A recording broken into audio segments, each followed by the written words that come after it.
Hello everyone, I'm back with my chapter book, Beany, not Beanhead, but first I'll introduce you to another bear that I have in my house. I think this is the 6th bear that I've shown on my videos. I still don't have a name. I need you to name my bears for me. Alright, we're going to read the last 2 chapters of Beany, not Beanhead today. I usually take my glasses off because I can read better without them. So if you're not used to seeing me with glasses off, it's still me. All right, so we already read about Beany and her silly adventures with the pencil sharpener and the ant. We read about the fake nails, her glamour nails. We read about her friend Carol Ann and her stuffed moose Jingle. And today we're going to start with a chapter called The Tooth. Let's find out what's going on with Beany now. Remember, I'll turn the book when there is a picture. The tooth. One of my teeth came out right in the middle of lunch at school. It was a bottom tooth, 2 teeth to the left of the middle one, and it came out when I bit into an apple. I wrapped the tooth in a napkin and put it in my lunchbox.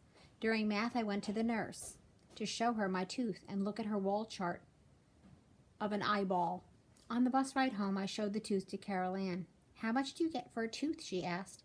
50 cents, I said. "How much do you get?" "I get 75, she said and grinned, kind of a bragging grin. I hate it when she does that. "No fair. How come you get so much more than me?" "Do you floss?" Carol Ann asked. "Sometimes. Well, only the other day before I go to get my teeth cleaned." "Do you leave a thank you note under your pillow?" "I didn't know you're supposed to." "How come nobody ever tells me this stuff?" "Okay, I'm going to help you out," Carol Ann said. "I'm going to tell you a list of rules I made up. Number 1, soak your tooth in Polident false teeth cleaner for 1 hour till the dried up blood comes out of the hole in the middle of the tooth." "I don't have any Polident," I said. "I'll give you some of my grandfather's." Carol Ann's grandfather lives with them. "He has false teeth, but he doesn't wear them except for church.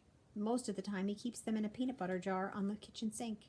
I couldn't eat peanut butter for a week after the first time I saw Mr. Devlin's teeth soaking in that jar. Here she is looking at the teeth in the jar. Carol Ann's grandfather. "Okay, what comes after the Polident?" I asked. Number 2, brush the tooth with toothpaste. Number 3, cover the tooth with clear nail polish to make it shine. Number 4, leave the tooth under your pillow in a special box just for teeth. "I don't have one," I said when I heard number 4. I started to bite my nails. "Well, make one. Don't you know anything?" Carol Ann sighed and went on listing the rules. Number 5, this is very important. Leave a thank you note under your pillow. I asked Carol Ann if she would write down what she says in her thank you notes. She sighed again and said, "Oh, all right." I watched over her shoulder as she pulled a sheet of filler paper out of her backpack and wrote, "Dear Tooth Fairy, thank you for paying me for my tooth. I will not buy candy with the money. I will floss every day. From Carol Ann. P.S. My sister Margot does not floss every day, even if she says she does." I stopped at Carol Ann's house on the way home from the bus stop. She gave me a plastic sandwich bag of Polident. At supper, I passed my tooth around the table so everyone could see it. "It looks just like a little pearl," said my mother. "It looks strong and healthy because you drink lots of milk," my father said. "Gross, get that thing out of my face," my brother said.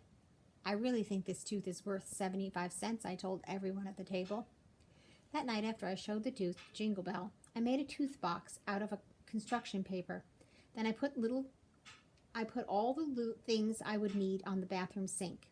I put the box, the glass of water mixed with Polident, a toothpick, a safety pin for digging out the blood from the little hole in the middle of the tooth, a toothbrush, and a tube of tartar control toothpaste so the tooth wouldn't get any plaque, and a bottle of Fleming fuchsia nail polish."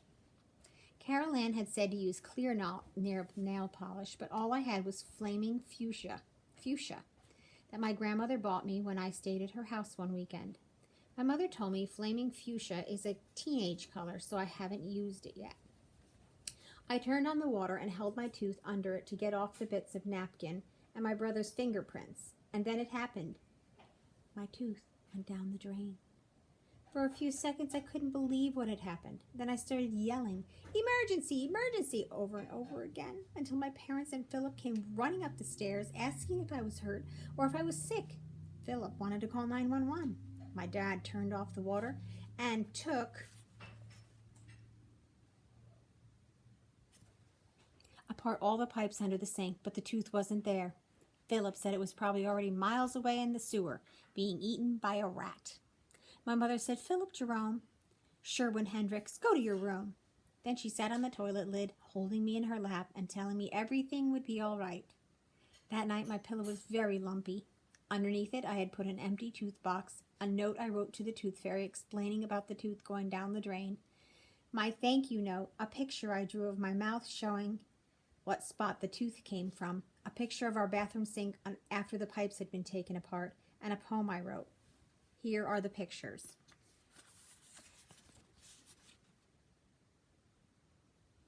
And here is the poem. How I lost my tooth. I wiggled it and jiggled it and squiggled it. I couldn't get it out. I pushed it and pulled it and turned it. I couldn't get it out. I couldn't get it out, but my apple did. I bit it and cried. My tooth was inside, all covered with blood. Then it went down the sink, and that stinks. The next morning at the bus stop, Carol Ann asked me how much I got. "My usual 50 cents, I said. "Well, hand it over. My grandfather blew his top when he looked for his Paladin, and it was all gone. We have to buy him a new box." She really shouldn't listen to Carol Ann. You might agree. All right, the last chapter is called The Talent Show. Miss Babbitt, remember that's the teacher's name, came to school one day wearing her smiley face earrings, the ones that mean something special is going to happen. Kelsey asked her why she was wearing them, but Miss Babbitt said she wouldn't tell till the end of the day. Right before dismissal, Miss Babbitt said, "Boys and girls, I have something special to announce. 2 weeks from today, this class is going to have a talent show. It'll be in the gym, and all the first, second, and third graders will come to see it. We won't have winners, we won't have prizes, it's just going to be for fun. You may perform anything you'd like, a poem, a song, a joke, a dance." "Are there any questions?"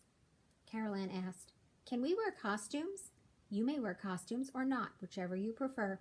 Stephen asked, "Can we do stuff in groups?" "You may perform alone or in groups." Pam asked, "If we say a poem, do we have to rememberize it, or can we read it off a paper?" "I think it would be much more effective if you memorized it." Leo asked, "Can I have my dog in my act?" "You may, but someone must bring the dog at the time of the show. It may not roam around our classroom all day distracting the class." Wendy, who's shy and talks so quietly you can hardly hear her, asked, "Do we have to do something?" "No one has to be in the show, but I think those of you who choose to be a part of it will have lots of fun." The dismissal bell rang, and we all ran for the buses, talking about the talent show. That night, Carol Ann called me on the phone. "Beany, I have the greatest idea for the talent show. You and I are going to recite a poem together." Oh dear. I wrote a poem that has lines for two people to say. It's about bees, a queen bee and a worker bee. It'll be the best act in the whole show. If they gave rewards, this act would win first place. We'll practice every day after school. My mother will make the costumes. You will be the worker bee, and I will be the queen bee. "Why do you get to be the queen?" I asked. "Because I have curly hair, silly. Don't you know anything?" The next day, Carol Ann gave me a copy of the poem. We practiced it at our house after school. Carol Ann stretched out on big pillows to say her lines. I had to stand holding a mop and a pail.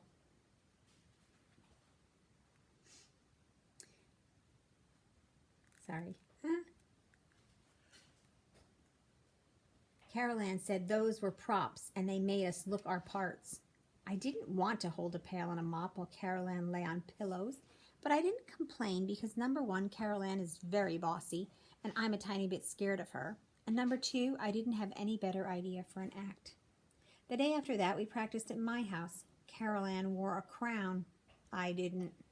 On Saturday, Carol Ann decided I should say my lines in a low, growly voice like a worker who was tired, and she should say her lines in a soft, tingly voice like a queen. On Monday, Carol Ann showed me pictures she drew of the costumes. Carol Ann's had a gold ruffled ballerina skirt. Mine had a big black and yellow striped t-shirt and black tights. A week before the show, Carol Ann said, "Let's talk about all the things that might go wrong." "Let's not," I said.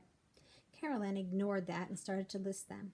"I'm worried you might forget your lines, or drop your mop, or get a run in your tights, or trip over your pail, or get the hiccups or sneeze." That's when I started to worry. I worried that I would spit when I talked. I worried that my antenna would fall down over my face. I worried that instead of saying "I feed the queen and build the hive," I would say "I feed the hive and build the queen." Every night at supper, I said my lines to my family. Every night in bed, I bit my nails thinking about doing the bee poem. One night, as I was repeating "I feed the queen and build the hive" over and over during supper, my dad said, "Beany, relax. You're supposed to be enjoying this talent show." I know Miss Babbitt even said the show was for fun, but I'm not having any. I know I'll do something wrong and Carol Ann will be mad at me. There she is talking to her dad.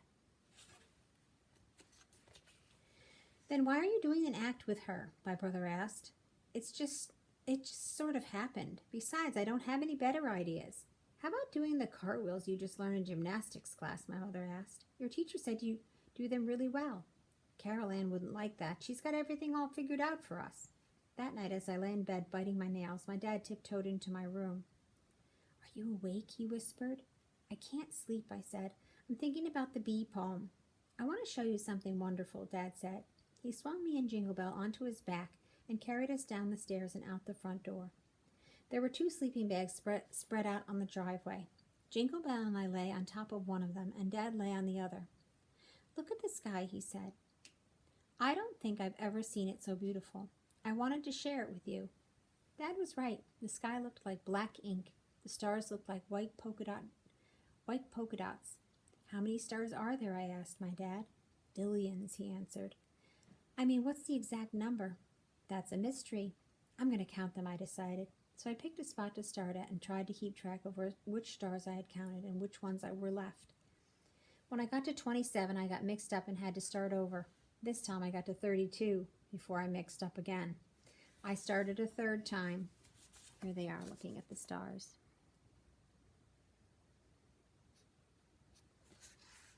Dad stopped me. "You know something, Beany? I don't think you should count the stars. There are some things in life that are just meant to be enjoyed." "You mean like a dish of double chocolate ice cream with colored sprinkles and whipped cream on top?" I asked. "Yes," he said. "And like a sausage, pepperoni, and onion pizza." "And like kittens?" I added. Right. And I like Beethoven's Fifth Symphony." "And like a starry, starry night, Daddy?" "Yes, like a starry, starry night." We looked up at the sky for a while. Then my dad asked, "Do you know what else should be enjoyed?" "What?" "A talent show." He reached over to my sleeping bag and squeezed my hand. We lay there looking up at the stars for a long time, not counting them, just enjoying them. The next day on the bus ride to school, I took a deep breath and said to Carol Ann, "I don't want to do the bee poem. I want to do cartwheels across the gym floor." "Why?" she asked. "Because cartwheels are fun." "What would you wear?" "Shorts and a t-shirt." "What kind of music would you have?" "No music." "How many cartwheels would you do?" "As many as it takes." "What if you fall?" "I'll get up and keep going." "What if you do a cartwheel into Kevin Gates?" "Carol Ann, quit it," I said. "I'm doing cartwheels no matter what you say." Then I gave her back the paper with my bee poem lines. On Friday, our class put on the best talent show in the whole world. For his talent, Boomer Fenton showed his birthmark in the shape of a dog's face. Kelsey played Twinkle, Twinkle, Little Star on her violin. Leo tried to get his dog to roll over, but the dog ran under Miss Babbitt's chair and wouldn't come out for the rest of the show. Carol Ann and Wendy did the bee poem. Carol Ann's crown fell off right in the middle of it. For my talent, I did cartwheels from one end of the gym to the other, and it was fun. The end of Beany Not Beanhead by Susan Wojciechowski. What a great little character Beany is. You'll have to find out what chapter book I'll start next week. Listen along. Bye.